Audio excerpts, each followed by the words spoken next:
সবাইকে সবাইকে নতুন বছরের নব শুভকামনা, অভিনন্দন এবং ভালোবাসা, বড়দের আশীর্বাদ নিয়ে ছোটদের ভালোবাসা দিয়ে নতুন বছর সবার ভালো কাটুক, সুন্দর কাটুক, একটি বন্ধুত্বপূর্ণ করোনামুক্ত বিশ্ব গড়ে উঠুক, এই প্রার্থনা থাকবে। আমার একটি ছোট্ট কবিতা নিজেরই লেখা সবার উদ্দেশ্যে আমি তুলে ধরার চেষ্টা করছি। পয়লা বৈশাখ একটা উন্মাদনা, বাঙালির কাছে একটা নবজোয়ার। তা আমারই লেখা ছোট্ট একটা কবিতা সবার সামনে আমি একটু তুলে ধরার চেষ্টা করছি। বৈশাখী বার্তা নাম দিয়েছি।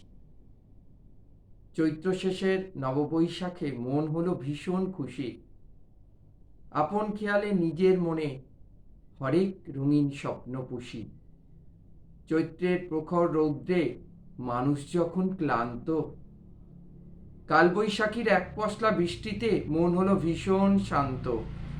প্রকৃতির রং বড় বিচিত্র, তাই দেখে মনের মধ্যে বাসা বাঁধে অনেক রঙিন চিত্র। কালবৈশাখীর ঘনঘটায় আকাশ জুড়ে থাকে অবিরত মেঘের আনাগোনা, একটু পরেই টুপটাপ বৃষ্টির শব্দ যায় শোনা। মন হয় খুব ডগমগ যখন চারিদিকে বৃষ্টির পরশে হয় জগমগ। ধন্য তুমি প্রকৃতি, ধন্য তোমার অসাধারণ রূপ, তোমার এক পশলা শীতল স্পর্শে কোলাহল মুখর পরিবেশ কিছুক্ষণের মধ্যে হয়ে যায় একদম চুপ। তাই আবার একটি বছরের অপেক্ষা, বৈশাখ তুমি আবার এসো সামনের বছর, নবরূপে, নববর্ণে, নবছন্দে, নব আনন্দে। নব আশা নিয়ে, তোমার সুন্দর ভাষা নিয়ে, শান্ত সুন্দর সুস্থ রুচি নিয়ে, নব উন্মাদনা নিয়ে, নব যৌবন নিয়ে, নব ভক্তি দিয়ে, তোমার সমস্ত শক্তি নিয়ে, মনের পরিপূর্ণ তৃপ্তি দিয়ে, তোমার উজ্জ্বল দৃষ্টি দিয়ে। এসো হে বৈশাখ, এসো এসো, তোমার নব আগমনী বার্তা নিয়ে।